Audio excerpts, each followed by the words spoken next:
Good afternoon. My name is Kate Ertman. I'm the president of the Rotary Club of Portland. Welcome to our online video weekly membership meeting. As Rotarians, as people who greatly value Rotary's tenet of service above self, you know that there is great depth of knowledge and experience that comes from being a global service leader for over a century.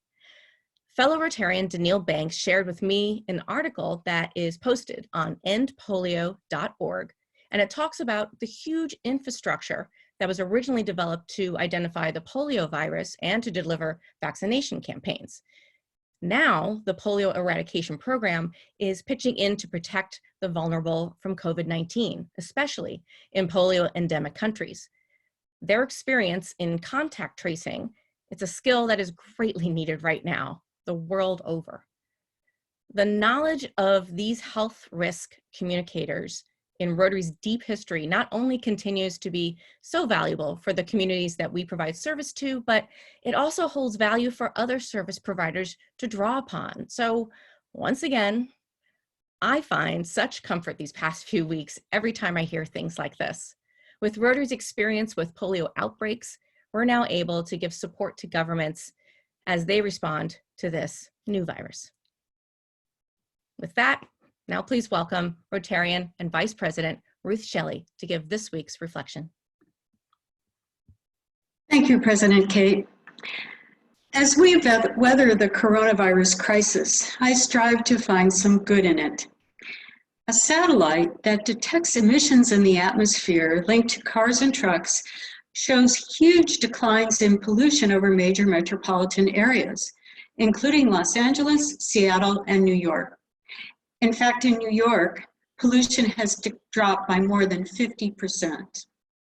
Thinking about the Earth and the upcoming Earth Day this month, I'd like to share a poem by Kitty O'Meara, sent to me by my good friend Nancy Stuber at OMSI.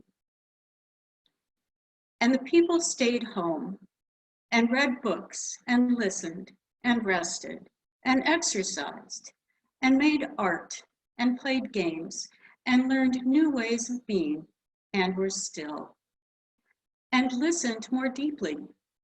Some meditated, some prayed, some danced, some met their shadows, and the people began to think differently. And the people healed. And in the absence of people living in ignorant, dangerous, mindless, and heartless ways, the earth began to heal.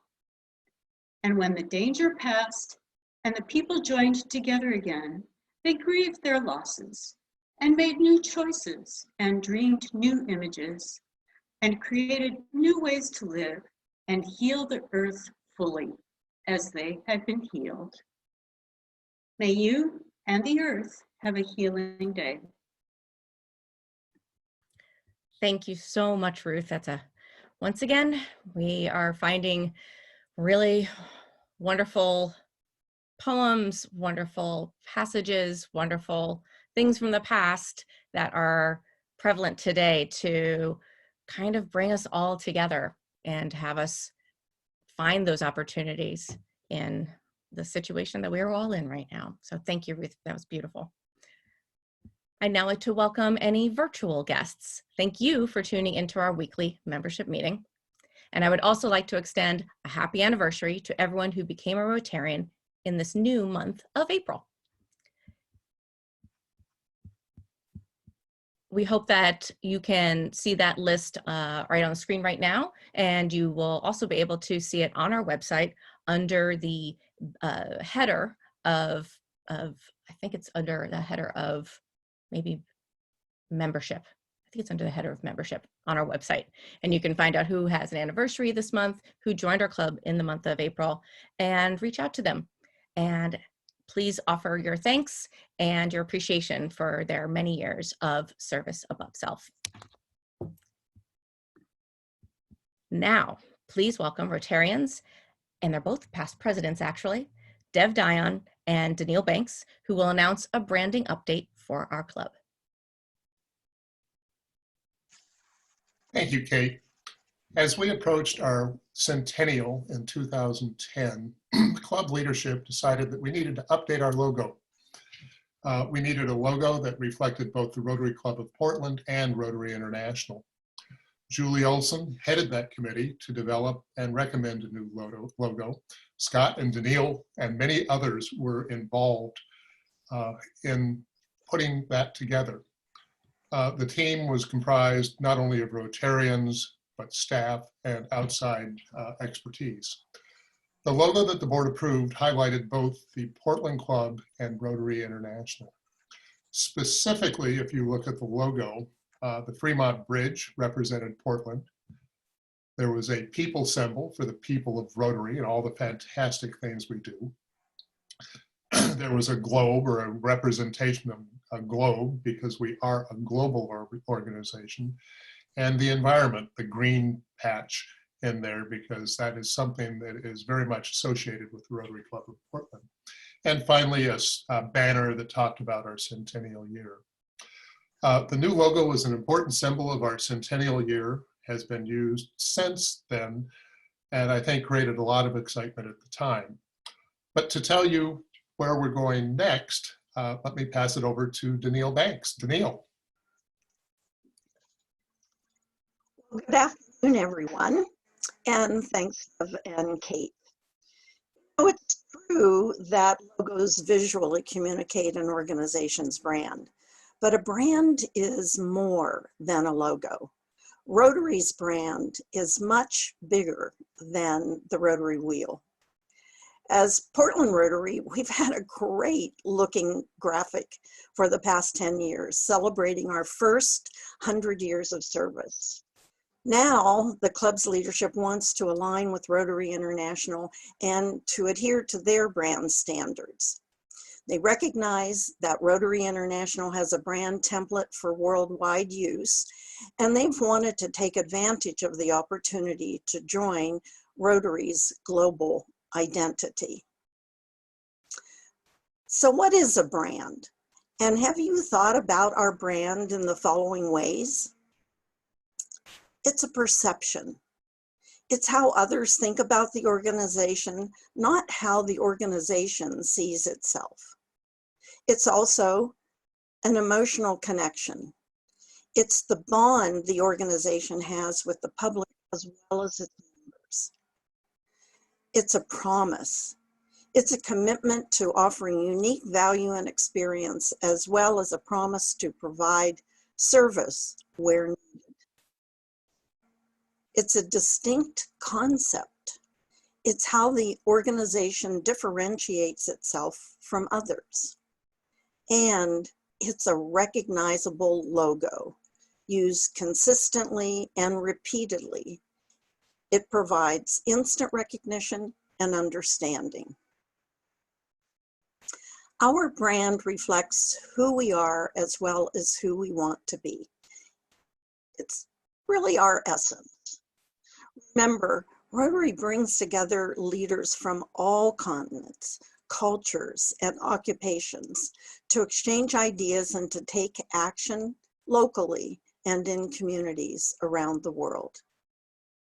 Rotary International has also invested heavily to know why people join Rotary and why they stay. Their research found that people join Rotary to give service, and they stay because of the friendships they've developed. In order for clubs to flourish, Rotary International has created a way that locally and globally we can enhance our image and gain recognition through what we say about Rotary and our club. So by building clarity into our clubs and Rotary's visual representation, we can more easily gain and retain members.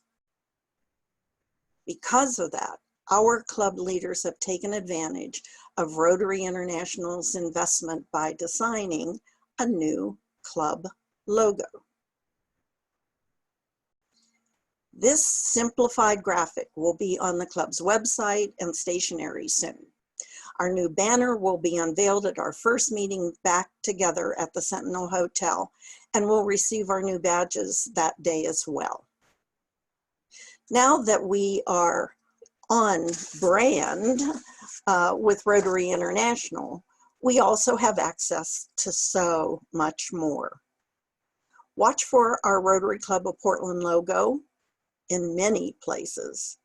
And remember, wear your pin with pride. After all, we have much service that will need to be offered in months and years to come. Thank you.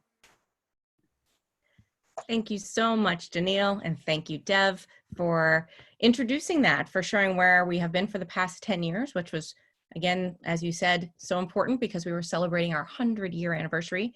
And as we are firmly in our 110th year right now, it makes sense for us to get in line with the other, 33,000 or so clubs in the world and be the same visual brand and join in and still have the acknowledgement of who we are as the Club of Portland, as the 15th oldest club in the world, but for us to be a part of the greater whole of what is Rotary globally.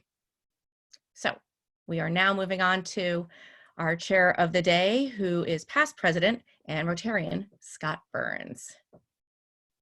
Well, thank you very much, President Kate. And wow, I get to introduce Ryan David Johnson today. And he's spoken to the club before.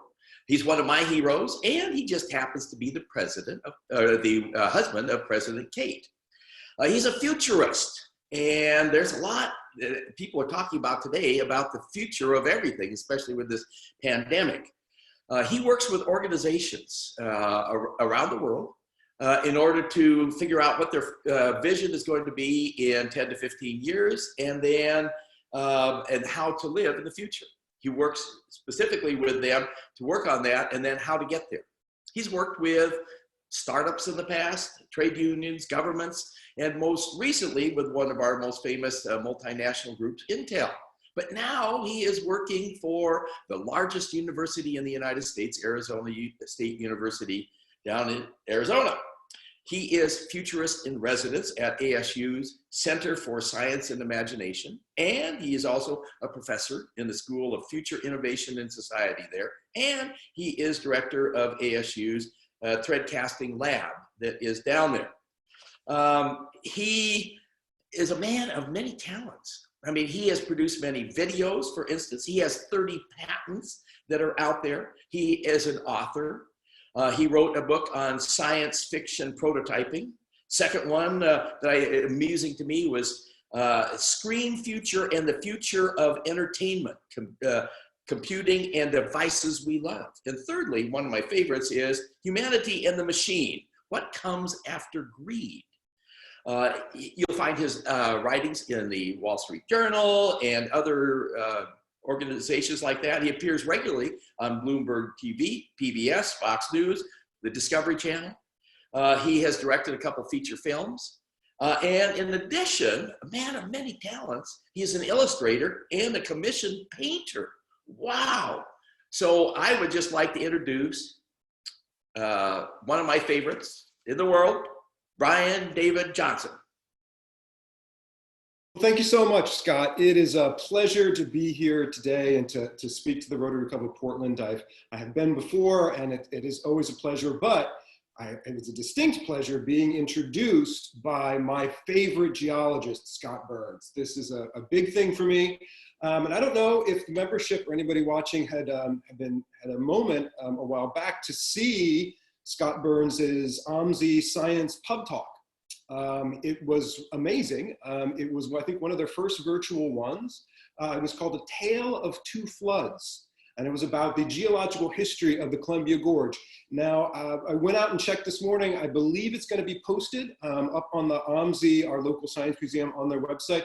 I can tell you, there's no better way to spend an evening than to sit down and tuck in, listen to Professor Burns tell you about history. It is always fascinating. So it's a pleasure to be here. I recommend you go check that out. So, hey everybody, let me first start off by, for the folks who don't know me, explaining who I am. Scott did a great introduction, but I'm a futurist. And so I work with organizations to look 10 years out into the future, to model both positive and negative futures, and then as an applied futurist, to turn around and look backwards and figure out what we need to do to get I do both positive futures and thinking of future products and how organizations can get ready and schools can get ready for the future, but then I also do threats. I do something that I invented called threat casting. And certainly now I thought it would be an interesting time to come and talk about, as a futurist, what do I think of these times? What do I think of the pandemic? And more importantly, how do I think about what comes after this pandemic? So that's who I am. Let's be clear though about what I am not. I am not a virologist. I am not an economist. I am not a first responder. I am not a politician. I'm not a doctor. I am a futurist.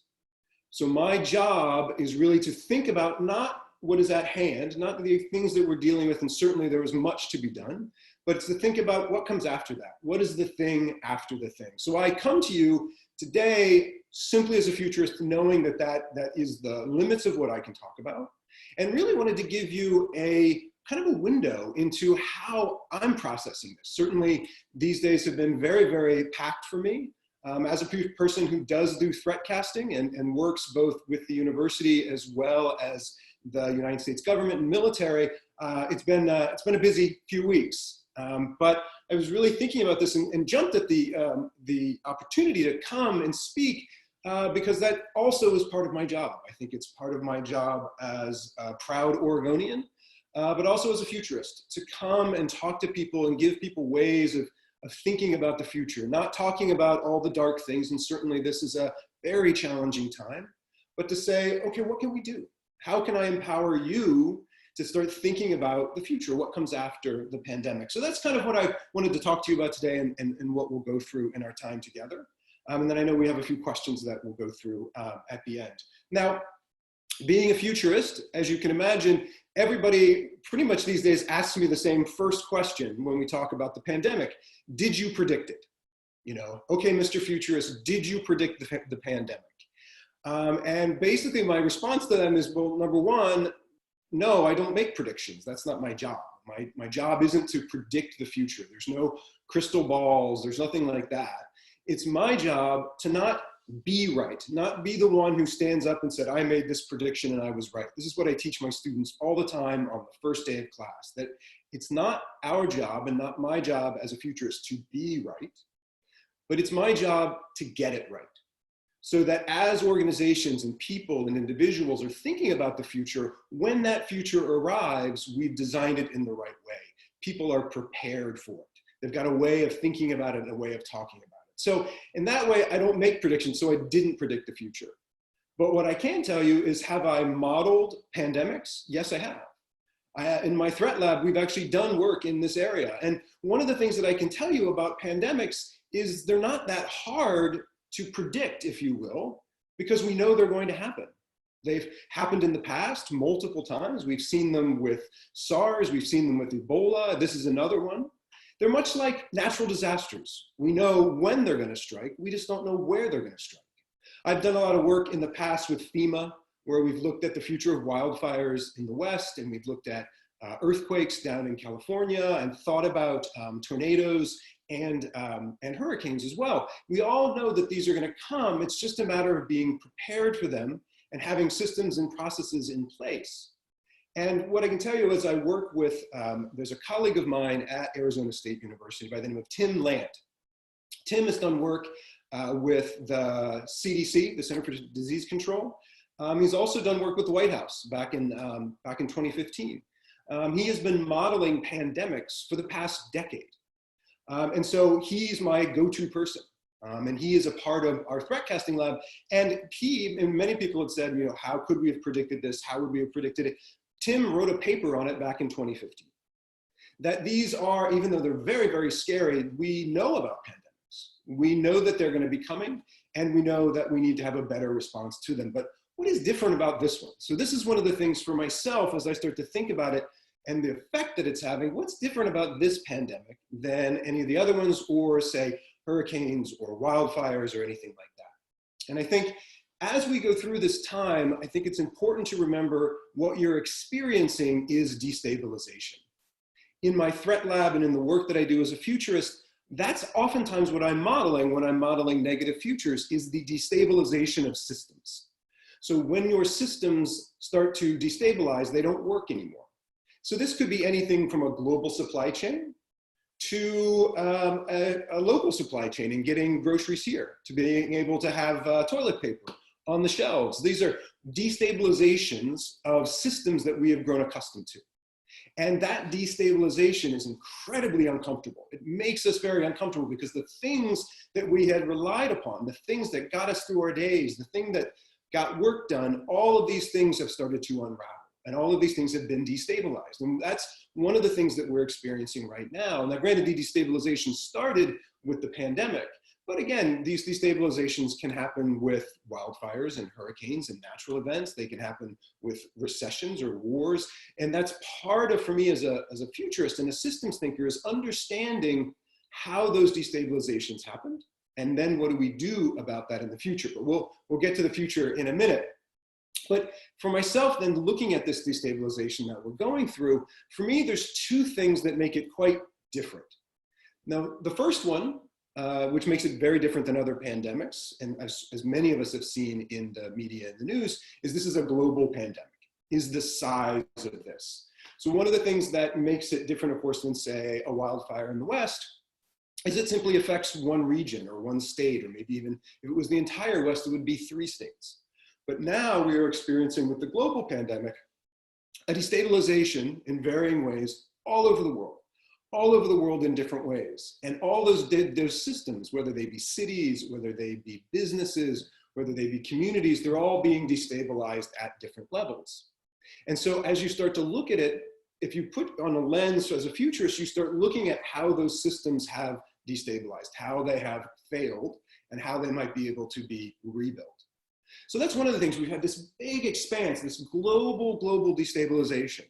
But probably the one that I think is more important, and this is the one I think that we all feel, and one of the ones that I'm keeping an eye on as we kind of go and move into the next step, the thing that comes after this. You know, as we get to the other side of the virus, or as we get to the second wave or third wave, or even as we go even further, it was the speed with which this happened. So one of the things as you're thinking about sort of what we're all going through and living in this new normal is we went from this state which was quite normal, and this is what we lived in, again, when all of our systems were working. And in the span of 1 to 2 to 3 weeks, we went from here to here, and we went very, very quickly. And it was that drop. And again, it's much like being on a roller coaster. Your guts falls out because it is so fast. Well, this is why we're seeing that destabilization happen so quickly and us dropping to a new normal. It's really disruptive. And certainly we've seen it's been disruptive to the global economic markets, but it goes far beyond that. And I think as you start to look at the world around you, whether it be in your personal life or your professional life, it's destabilized other systems as well. It's not only our economic systems, it certainly has destabilized our culture. It has destabilized our social structures. It has also destabilized our politics. You can start to look at, and whether that be global, national, or international. So you see all these systems very quickly. And what a lot of economists will tell you, and a lot of the economists I'm currently working with, is that drop actually could be very damaging. And so again, as you're kind of looking around and watching and saying, okay, what does this mean? What can I do? What are the next steps? That's one of the things to look at, is to look at the different systems. And that's really what I wanted to give you, is thinking about, okay, what do we do next?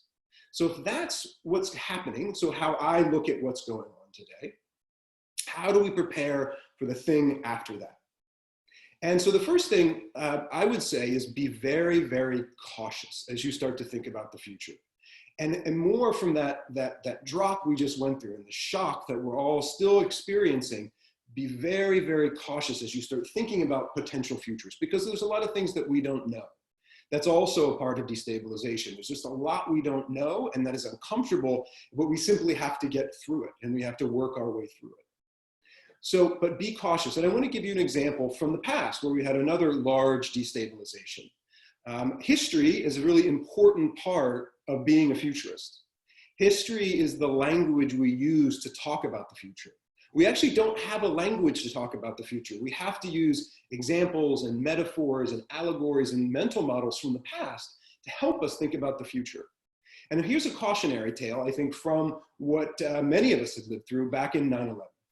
So in 9/11, one of the things, I was doing a lot of work, and we were thinking about the future of work and what work and entertainment might look like.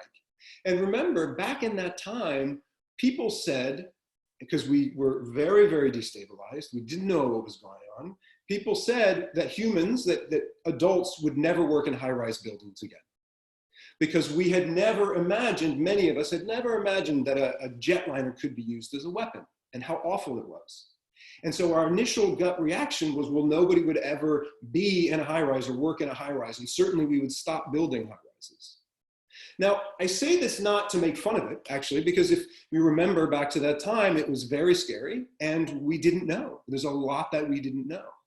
And then it turns out we ended up developing systems. We ended up developing systems that actually we have more high rises now than we did back in 2001. So that be cautious as you start thinking about it and try to keep yourself, even your mind, but whether it be for your personal life or your professional life, in check, understanding that there's just a lot that we don't know, and erring on the side of caution, especially these days, is generally a good road to take. But now I also want to remind you, in using the same time period, about our resiliency. So one of the things we have to come to grips with is we will never go back to a time like December 2019.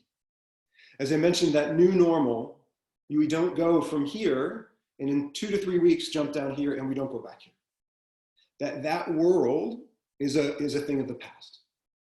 That this is so global and so fast that we need to understand that we do not go back to December 2019. But I don't want to sound too scary in that. What I want to put to you is to say, we've been here before. Give you an example. So if I had come to you, let's say in the summer of 2001, and I had said to you, you will not be able to get on a flight without taking your shoes off. You would have thought I was crazy. What do you mean? I have to take my shoes off to get on a plane? That's crazy. Well, no, turns out what has happened is that that's quite normal. And we've normalized to the reasons of why we need to do that. We've not only normalized to it, we're so resilient that we complain about it. We make jokes about it. We joke with the TSA agents, right? That people dress specifically for it. I think that's one of the things that we tend to forget in these times of crisis, is how resilient human beings are. And not just resilient to be able to come back from this, but resilient in after we create our lives, that even when our lives might even be radically transformed, to understand that we're tough enough and resilient enough and smart enough to be able to establish this new normal and not only thrive, but again, make fun of it and complain about it. So that's one of the things. So as I think about the future, to remember those two things: one, to be very, very cautious, but understand that we are resilient. There will be a new normal and we will go back to that new normal. Now, the second thing I wanted to share with you is one of the things that I do with the United States military quite a bit, and specifically with the Air Force and their leadership. I'm a professor, as you all know, but I also teach at the United States Air Force Academy as well as West Point. And what we're doing there is we're creating leaders. Certainly we're creating the next generation of soldiers, but we're also creating leaders. And one of the programs that I do work with is getting leaders to reflect. And this is one of the things I wanted to give to you today, is to say, in this time of crisis, in this time as leaders of your businesses, as leaders of your families and communities, you are a leader. And as a part of being a part of Rotary is being a leader. And one of the things leaders never do or rarely do in times of crisis is reflect. So one of the things I've always liked about Rotary and the meetings, like Ruth's reflection this morning, is reflecting, pausing in a crisis, pausing when things seem the most chaotic, when there's so many things that you have to take care of. Pause and reflect. And not only be cautious, but reflect on who you are, where you are, and what's going on. But then I would ask you to bring in that destabilization idea, to understand that you are at a unique moment in time of global destabilization, locally, nationally, internationally, and to reflect on what that means.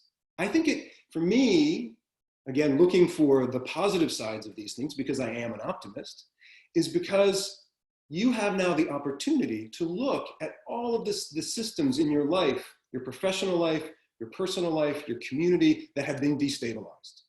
And to say, why? What happened? Not only how can I fix it now, but how can I make it better? How can I make it more resilient? To be able to take all of that energy, to take your mental capacity and start looking at, okay, what has been destabilized, and then what could we do about it in the short term? But also in the longer term, as you come back into business, as we come back into this new normal that we will normalize to, what is that like? And in that reflection to say, what would you choose? How would you choose to come back? How would you choose to take these systems, whether they be for food delivery or for getting toilet paper or for your business or for something in your community, and say, well, how would you rebuild that so that it is better?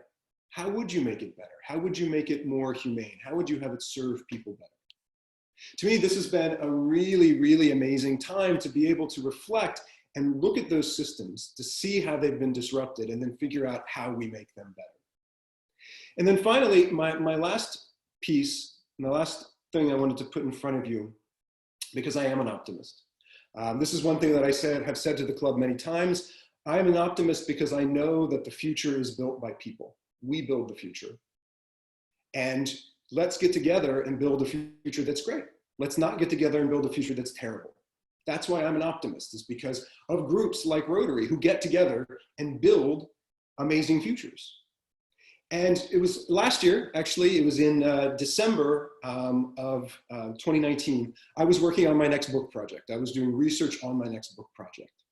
And as a part of that, I was looking at existential threats. I was looking at, well, what does it mean to have these big, scary threats? Actually, very much what we are experiencing right now. I was writing on it and doing interviews. And I was going around and interviewing economists and experts and average people around sort of existential threats and what we can do about them, things that are so big that you can't solve it by yourself. And yet, these are the things that keep us up at night. These are the things that we think about all the time. It is a real threat, even though we may not be able to fix the pandemic all by ourselves, but we still worry. And so I wanted to be able to say, how can I give people tools to empower them during these times when you have these existential threats? Typically, this would be about 3 a.m. in the morning when you can't sleep. So what could we do? So I went around and was interviewing different people, and I interviewed different futurists. I actually do know quite a lot of futurists. And I called them up and said, I believe it is our job to empower people when they're having this moment of crisis. And certainly now with the pandemic, that's true more than ever. So how would we empower them? What would we do? And we had different conversations. One was about making sure that you understand what you have control over, understand that first. Again, understand that you are safe, that your family is safe, that your community is safe. There's the things that you can control. Next, it was understand that where you're going, again, you have control over. And one of the really nice comments I got was from a gentleman by the name of Douglas Rushkoff. Douglas Rushkoff is a friend of mine, but is an amazing futurist, an amazing writer. He's written books like Team Human, as well as one called Present Shock, which he actually wrote about futurists. He doesn't have a very high opinion sometimes of futurists, but I'll leave that for you to go take a look at. But Douglas Rushkoff and Doug and I were talking about what to do, and he was talking about people in crisis and people in homelessness, and we went through all these different conversations. And as we were wrapping up our interview, and I was furiously taking notes, he said, well, Brian, there is one thing that everybody can do. If you really want to survive an existential threat, something that's huge and scary, something that feels like it's the apocalypse, there's one thing that we can all do to survive it. Get to know your neighbors. That's it. Know your neighbors, know your community. That's how we will get through it. It is your next door neighbor. It is the people down the street, is the people a part of your community and your family. And to me, as I was thinking about coming and talking to you today, to me that seems so perfectly attuned to Rotary and to the notion of service above self. And I think, so in this time, as we're all a little destabilized, we all don't really know what to do, and we're a little scared, and we still want to do something, I would encourage you, the way that we get through this is through service, is to say, how can you help? Now, whether that service be through an email, through a text, through a phone call, through some distancing if possible, to delivering some meals, whatever you need to do. And you as Rotarians, I will leave that to you. You are far better at that than I am. But I'll put it to you that that's how we get through this. How we get through this is to make sure that we're safe, to make sure that we're empowering other people, and it's through service. And I think that's one of the things that Rotarians are really good at, and that's what will get us through this pandemic. Thank you so much. It was a pleasure talking to you today. Thank you, Brian, very much for giving us what ends up being, yet again, right at the core of who we are as Rotarians and what we do when we want to give service and support to those that need it. And sometimes it's we ourselves that need it. So that's a thank you. Thank you very much. I know that maybe a couple people here on our call might have some questions for Brian, and I believe that Scott Burns had said beforehand that he was thinking he might have something to ask Brian. So you may go first, Scott. Brian, thank you very much. I love your optimism, number one. Being a geologist, and I'm also a futurist, we concentrate on the big one, the earthquakes. And the heart of everything that we say for that is get to know your neighbor, because you may be the first responder for them or vice versa. But my question is, how does one become a futurist? What did you do educationally? Where'd you go to college? I couldn't find it on any of the websites, number one. But I now know that you could go to Arizona State to the programs that you're working with down there. But how does one become a futurist? Thank you for that, Scott, and thank you. Even though I know you're not you're not a part of Arizona State University, there's no rivalry there. That's okay. We can all get along. How one becomes a futurist? There's sort of two questions there. So one is sort of how did I become a futurist, which was a little bit of a longer story, which I will tell. But the other one is how do you become a futurist today? And that's go to school. It's very simple. You can come to ASU. We have, again, I'm in where I am a professor in the School for the Future of Innovation in Society. So you can come there and you can get a degree. It's called Long-Term Strategic Foresight, is what it's called. But there's actually quite a few schools in the US and around the world. There's one, University of Hawaii, which is called the Manoa School. You can go there. They do more kind of big, more kind of geological, societal futures. There's in Houston, there's a school, it's probably the longest running school that you can get a degree in foresight. There's a really, really great college up in Ontario, Canada called OCAD, the Ontario College of Art and Design. And they do more design futures, more people designing products and things like that. And there's a couple schools in London as well as in Australia. So again, it's called Long-Term Strategic Foresight. It's great, more and more futurists. I'm quite a proud professor. Many of my students have now gone on to become chief futurists in their own right. I'm bursting with pride, and believe me, I'm not biased at all. They're brilliant. But there actually is a career path, and that is one of the things that I oftentimes have conversations not only with students, but with their parents when people want to actually go and become a futurist. Now, for myself, I've been doing this for about 25 years, and you really couldn't go to school to become a futurist when I was going to school. You could have actually gone to Houston, the university down in Houston, but I didn't know about that, and I grew up on the East Coast. And so for myself, I had this very varied background. I was raised by engineers. Both my mom and my dad were both engineers, so I always grew up with a soldering iron in my hand. We're always doing engineering work. We're always working on computers. And this was back in the late 70s, early 80s. About when I was 10 years old, I wanted to learn Fortran, the software programming language. And so my parents didn't know what to do with me. And so they took me to the local community college. So I am the product of the community college system, first and foremost. And so took classes when I was 10, actually, and took classes all throughout my high school, because I really wanted to understand sort of engineering and this type of work.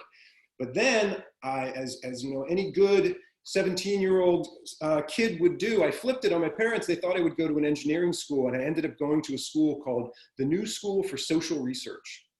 And the New School for Social Research is based in Manhattan. It is in the Village, in the West Village. And I went to New York in the bad old days. So it was during, wasn't like it was now. And so it was amazing to me. I could audit any class at Columbia University and at NYU, and I could make my own major. They actually don't do this anymore because it was very, very complicated, but it allowed me to pull from all these different areas, because in the work that I do, it is fiercely interdisciplinary. So certainly I have an engineering and a design background, but I have to be able to pull from social science, from technical research, from history, from economics to global interviews, that ability to be able to go and walk in and not only know what I know, but also know what I don't know, and to seek out what I don't know, and to understand my own bias, and to understand who's not in the room and who needs to be in the room, and to really actively go and do that. And that's one of the things that I'm always teaching my students, is how do you, as a futurist, going from just learning the tools to then really applying it has so much to do with that. Certainly being able to process all this information, but a lot of it is really around getting the right information and being okay with the fact that you may not know it all. And I like to joke with my students, there's a lot of things I don't know, but I know who to call. That's great. Oh, looks like Deb has a question. Go right ahead, Deb. Am I off mute? Okay, Brian, question. As the COVID crisis is unfolded, it seems as though the governments and people generally around the world have been slow to recognize the threat and slow to react to it, and for a whole variety of reasons. As we think about the next time this happens, whatever this is, do you think we will be quicker, respond more quickly and effectively to whatever situation it is? Have we learned anything? That's a great question. And I'm not a political scientist, and I'm not a historian, but I know some. One of the things that I've really been focusing on is also not to be a Pollyanna, but what's going right as well. And I think there's a lot that we can learn from what's going right and what's going wrong. History teaches us many things. History teaches us oftentimes that we don't learn from history, but also history teaches us that sometimes we do. And that sometimes we can do that. And so what I have been telling folks, and this would be either my neighbors, or it could be my students, or it could be those companies and the governments and militaries that I'm doing work with now, it's to going back to what I said before around that destabilization and seeing what went wrong. And really kind of getting an understanding of that. One of my corporate clients this morning, we spent all morning kind of going through what went wrong and looking at that and figuring out. And again, it's a tricky dance because you don't want to be a Monday morning quarterbacker. I think this is one of the things we have to be able to understand, that we're doing this so that we can make it better. But then also to have the conversation about, well, what went right? Like what did work? Because a lot of things are still working. And kind of putting those two together. And then ultimately, I think for all of us is to embody that. That's why I was talking about all those three things that you can do to embody it in our personal lives, to embody it in our community lives, to embody it in our professional lives. And then quite honestly, to embody it so that we're reflecting it so that our elected officials begin to see it as well. I think it's a culture shift. And I think if you can get that culture shift happening, and certainly this shock that we just went through, and we're all getting a lot of time to think about it. Again, I go back to Ruth's reflection, which is just spot on. We can think about not everything that went wrong, and I know wasn't your question, but if we can really reflect on what went wrong, what went right, and then how do we rebuild it to make it better so that we lead with that intent, and especially having that intent as we come out, I think that is what I'm encouraging people to do. Because if we are just Monday morning quarterbacking, oh, this was wrong, this was wrong, this was wrong, then we just start shouting at each other and nothing happens because we're just shouting at each other. And I think if we can try to turn that into something constructive, and again, that's that positive and negative. For me, oftentimes when I'm doing this in my private practice, that's the approach that I take. Right. And looks like Ruth has a question. Go ahead, Ruth. Brian, thank you so much for your comments. And I was particularly struck by the destabilization of systems. One system that I see rapidly destabilized is our education system. As I work with teachers, our own teachers who are struggling with distance learning when they've never had to do it before and they've had no preparation, I was wondering if you could reflect on the pros and cons of the destabilization of the education system. You're right, Ruth, especially myself being an educator as well. I've been had a ringside seat to it. Again, as we mentioned before, I'm at Arizona State University, which has nearly 100,000 students. And we've all went online again. And so just imagine, that's just one, right? That's one institution making that shift. One of the things I do want to call out, Ruth, because I think it's important, is what destabilizations also do is they show us the flaws that had already existed in the system. Because the shock and the pressure actually shows where we weren't doing a good job and we were maybe just getting by. And all we have is a little bit more stress and we start seeing breakages in the system. And so certainly, again, being an educator, you know, we can always get better, and being able to see where those problems were. And I think they expose, and again, for me, I'm trying to take it in a positive way to say, okay, well then what can we do? As we see those cracks, and certainly in the education system, and that's not just educators, that's just education throughout our entire society, as a global society as well, of just seeing how we do this, because as we all know, education is so incredibly important. So I think it really is at the local, national, international level, it's really showing us those problems, and problems that we knew, but now we can really see under extreme pressure what can happen and those breakages that can happen. I think on the other side of though, going back to kind of reflecting off the previous question, there are some things that are going quite right. There's actually quite a few people who have been doing remote learning for a while. There are quite a people not only when it comes to colleges, but also in high schools. There are some systems there that I think people are starting to share a bit more.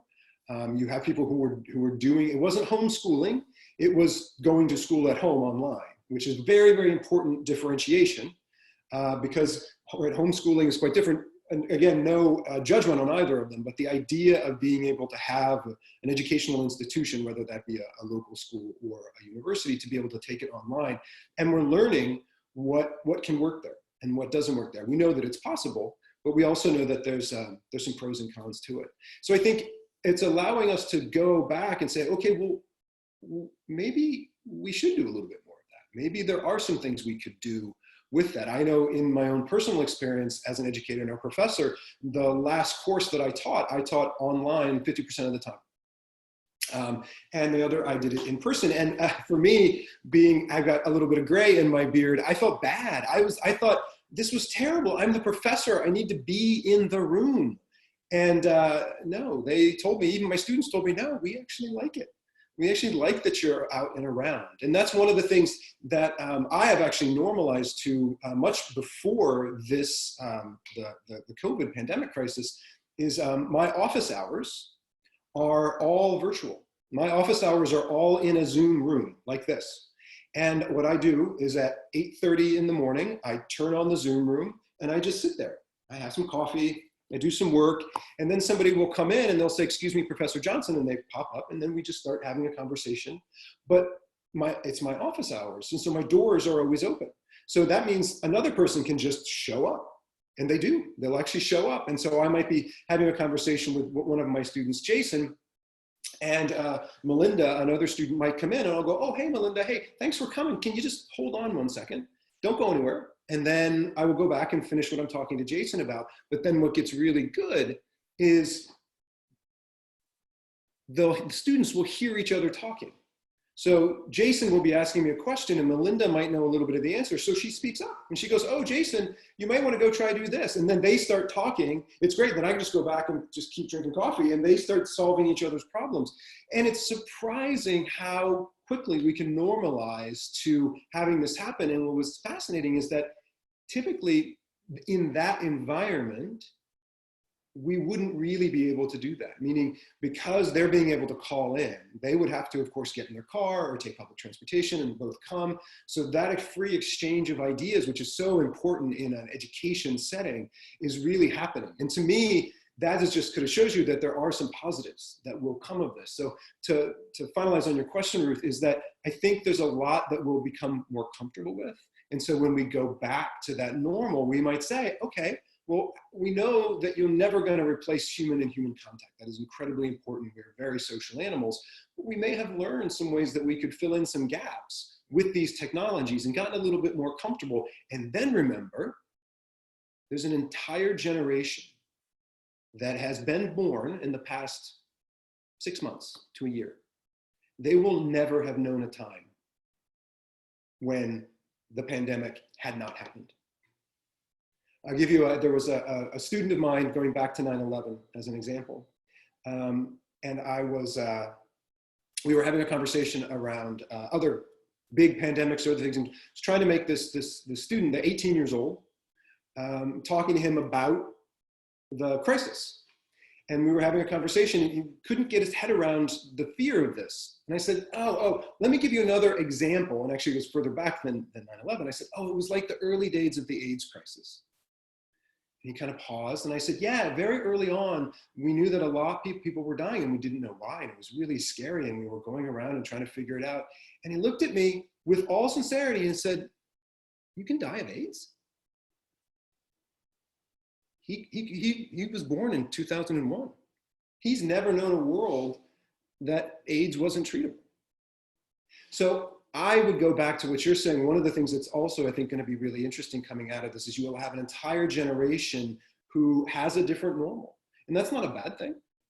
They'll have known a time where talking like this is very natural, and doing a lot of things that we've done are very natural. So I'm really fascinated, and certainly being an educator, I'm really fascinated to see what that next generation is going to come up with.